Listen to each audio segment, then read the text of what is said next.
Hey everybody and welcome back. This week I was thinking about a new video idea and I wanted to kind of measure whether it was feasible before I really sink my teeth into it. For that reason, I loaded into a new file and set everyone in Pelican Town to max friendship starting on day 1.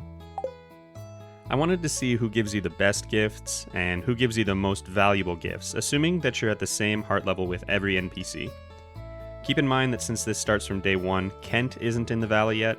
We've also never met Sandy or been to Ginger Island, so we won't see anything from a few people here, but it still gives me some information to work with. Basically, after I've set all my friendships to max, I'm just going to sleep through the entire year, coming outside to check my mail every now and then. One thing that I kind of cut out of this video, just because I don't think it's very interesting or exciting to watch, is that there are a lot of cutscenes that occur when you're at max hearts with everyone. Or, like, if you do it in one day, you just have to watch them all in a row. But yeah, cut all of those out. I think I had, Gus, Leah, Jody, Marnie, doesn't matter. Just a quick seizure warning here because I am going to fly through all of the recipes that I got also for, hitting everyone's hearts up to max. And, screen's going to flash for a little bit before we start getting any gifts here. I should probably just say blanket statement across the board. If you have epilepsy or flashing lights bother you, this may not be the best video for you, but moving right along. I slept straight through spring after realizing that checking the mail every day was a huge drag.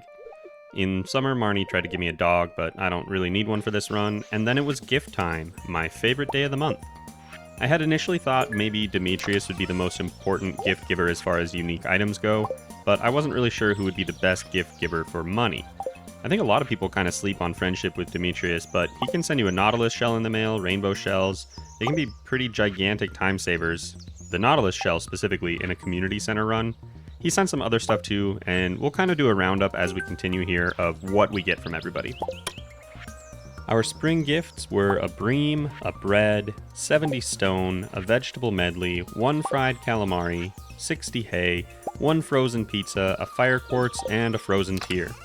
So far, Shane has given us the most valuable gift of 1 whole frozen pizza, thanks Shane. And George, Evelyn, Marnie, and the Wizard have each given us 2 gifts.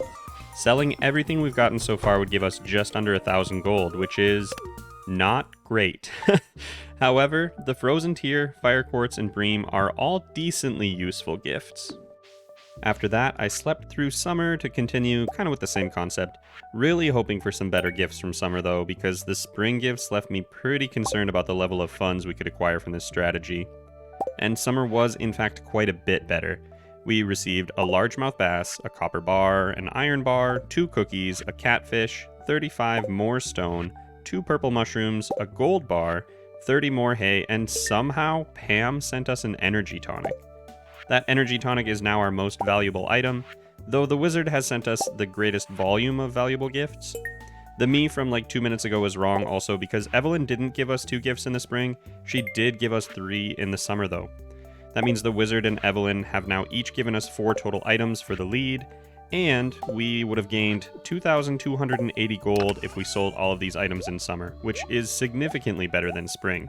As far as the most useful gifts here, I would say the largemouth bass, catfish, all of the metal bars, and the purple mushroom are great items, so I would consider that a very successful month. Fall was actually an even better month than summer for us because Louis and Pierre finally got involved. Pierre sent me some cash back for all my loyal purchases, thank you Pierre, and Louis sent me some money from the agricultural fund, much appreciated to the both of you. On top of the straight cash flowing out of our mailbox, we also got an iron bar, an amethyst, a nautilus shell, a chocolate cake, another loaf of bread, 1 bean hot pot, a plate of sashimi, 2 beers, 2 more frozen pizzas, and some cloth. I imagine our mailbox is a disgusting smelling place after all this stuff just kind of marinated in there for an entire season. Including the cash, everything we received in fall is worth 3,275 gold. I also got really confused at this point while working on the script because it says Demetrius sent me a rainbow shell. That actually happened way back in spring, and I sold it right away, so we'll add that to his tally. The best fall gift was undoubtedly the Nautilus shell, and the single most valuable item in fall was the cloth from Emily. Pam's energy tonic is still the king of single item value though, but I guess it's also fair to say that Lewis's 500 gold straight up is right there. At this point, Evelyn is the undisputed queen of gifting. She sent me 6 gifts in the mail, which is 2 more than the runners-up. Winter ends up being kind of weird. I wanted to make sure I included my Feast of the Winter Star gift, since no video on gifting would make sense without that. I slept through the first part of the month here and checked all of my early gifts on the 24th, when I could figure out who my secret friend was. I received 2 plates of pancakes, 1 frozen pizza, another 500 gold from Lewis, a vegetable medley, another bream, an amethyst, another bean hot pot, and Jody finally decided to kick in 5 quality fertilizer. Thanks, Jody, I guess. At this point, Shane has actually become the most profitable gift giver. His gifts have been the most valuable. All that pizza really adds up, I guess. I'll save the longer math for the end of the season, after the Feast of the Winter Star, I guess. Either way. But it's interesting that we're starting to get a decent chunk of change, but we didn't get really anything that's all that useful. You know, we got another amethyst, but we already had one, another bream, but we already had one, we got some money. But there's nothing here that's really, really important if we were using this for, say, the community center. And I think while I have a little time here, I'll just mention something that I noticed during this video. None of the marriage candidates have sent me anything, except for Shane and Emily. That won't change by the end of the video. Spoilers, it's just the way the game's coded. And that's almost certainly because Shane and Emily were originally not marriage candidates. The kids, Jazz and Vincent, don't give you anything, which makes sense. But the one that really surprised me is that Willie doesn't send you any gifts in the mail. He has lots of recipes to send, but no gifts. Also, Caroline didn't send me anything, which was just a fluke. I guess she just didn't like me in this run, since she can actually send you some veggies. So if you're befriending people for the gifts, skip the kids, skip the marriage candidates except for Shane and Emily, and don't bother with Willie. Interesting stuff. Linus actually ends up being our secret gift giver, which, perfect. And he gives us 10 deluxe speed grow. Not very useful, but actually worth a decent amount of money. We also got 35 more stone from George on the day of the Feast of the Winter Star, which is a whole mouthful. Which also reminds me that I haven't received anything from Robin. What the heck? Why are these married ladies keeping their gifts from me? Even Jody forked up 5 fertilizers. Regardless, by the end of the season, we had accumulated, I would say, a pretty decent bounty of items, including another 500 gold from Lewis, and 1 final plate of sashimi from Linus. So it's time to total it all up and see just how much money we made in 1 year of literally just sleeping and checking the mail.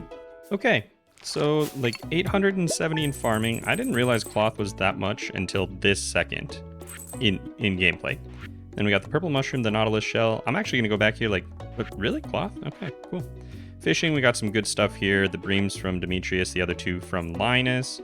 A few mining things from the wizard and from Clint as well.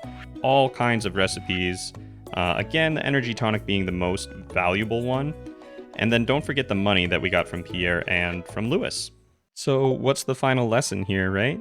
Well, Demetrius gives you the most important gifts if you're doing the community center, but for our little run here, we don't care. Demetrius, Evelyn, and Gus gave me the most gifts total, but at the end of the day, Lewis ended up giving me the most valuable thing of all: more money.